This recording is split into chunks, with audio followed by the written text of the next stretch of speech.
Bonjour à tous et bienvenue sur Monaco Info. Voici les titres qui seront développés dans cette édition.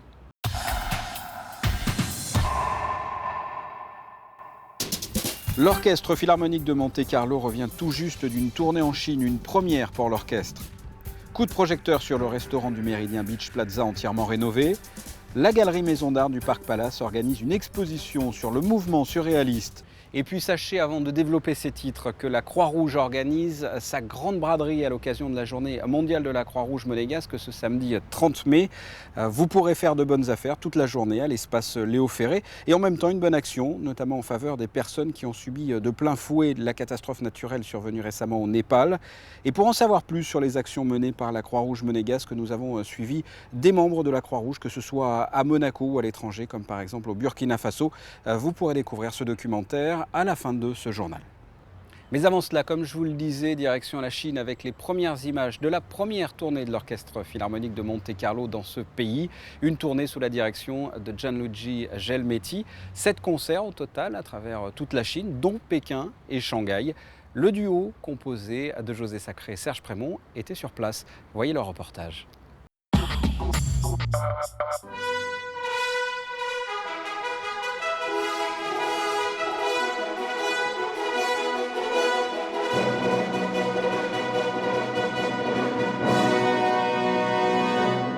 Bissé à chaque concert, l'ouverture de Guillaume Tell de Rossini est devenue en quelques jours un tube. Non pas dans tout le pays, n'exagérons pas, mais auprès des 10 000 et quelques spectateurs, auditeurs de l'Orchestre Philharmonique de Monte-Carlo, qui a effectué du 7 au 19 mai une grande tournée en Chine. Une première pour la formation monégasque, pour la majorité des musiciens et pour le chef d'orchestre, Gianluigi Gelmetti.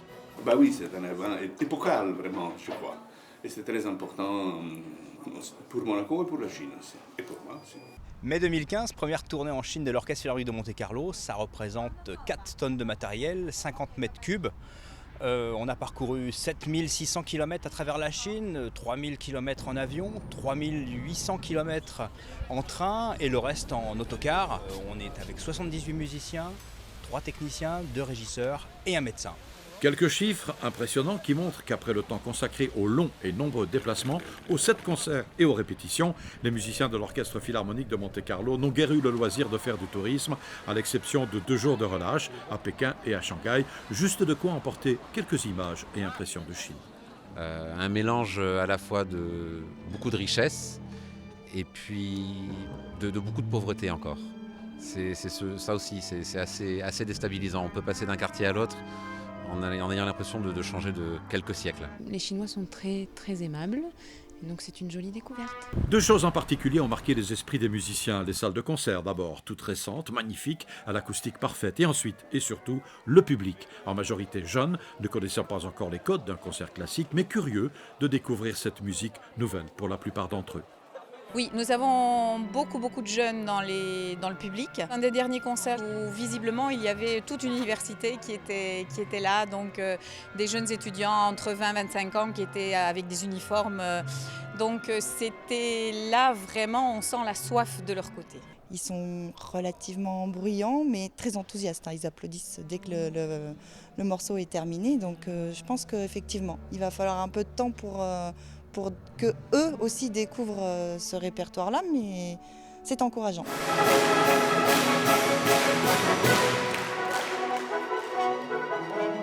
Un public très enthousiaste en effet, qui n'a pas besoin d'être beaucoup sollicité pour taper joyeusement dans les mains pendant l'interprétation de l'ouverture de Guillaume Tell de Rossini, proposée chaque soir en bis. Nous reviendrons plus longuement dans un prochain magazine sur cette première tournée de l'Orchestre Philharmonique de Monte-Carlo en Chine.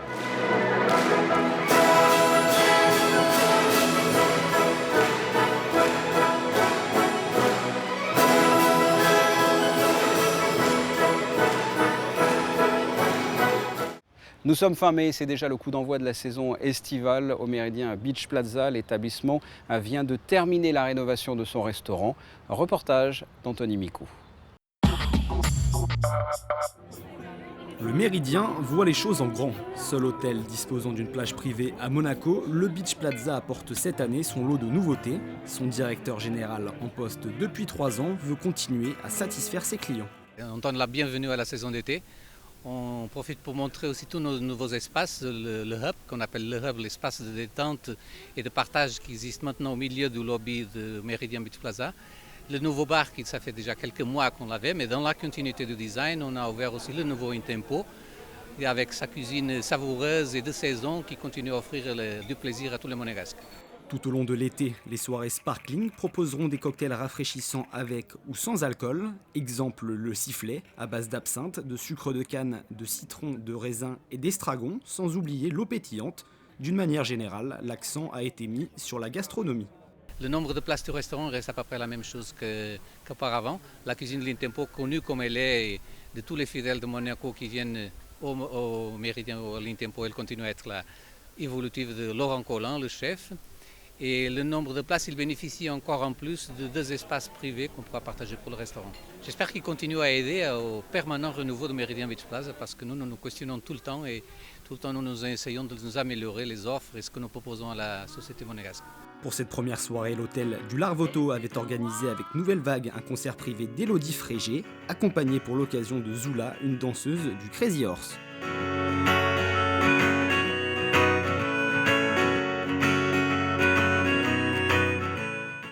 La galerie Maison d'Art a sélectionné des œuvres importantes du mouvement surréaliste à l'occasion de son exposition The Magic of Surreal. Cet événement se tiendra pendant plus de 2 mois au Parc Palace. Plus de détails avec Anthony Micou.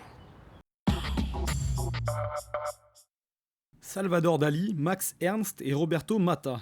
Tous sont ici représentés, des artistes qui s'intéressaient de près à des thèmes tels que la magie, le subconscient et l'érotisme. Apparu en France en 1920 sous l'influence du psychanalyste Sigmund Freud, le surréalisme correspond à une représentation du monde irréel. Fondateur de ce mouvement paradoxal, Dali représentait le réel magique avec la précision illusoire. Et je pense de tous les grands maîtres, c'est un des meilleurs et spécialement le plus fameux espagnol de ce genre-là. Et il a...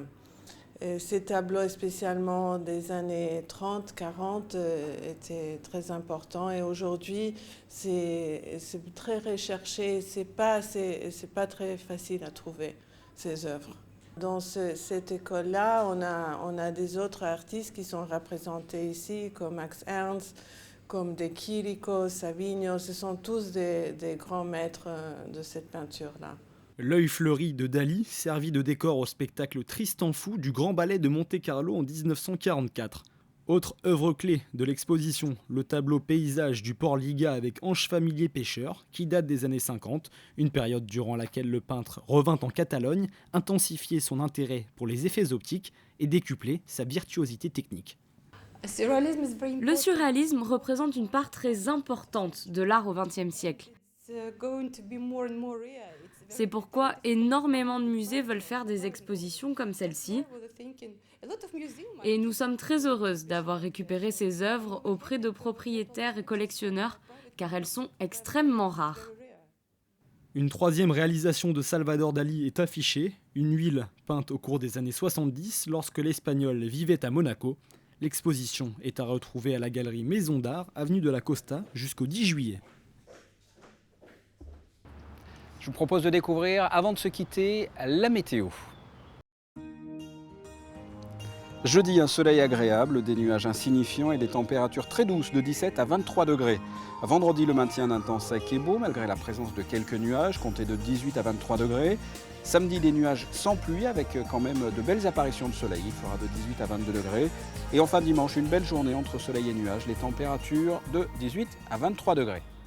Ce journal est terminé, merci de l'avoir suivi. Je vous propose de retrouver dans quelques instants, comme je vous l'ai dit précédemment, un documentaire consacré aux actions de la Croix-Rouge monégasque. À très bientôt, au revoir.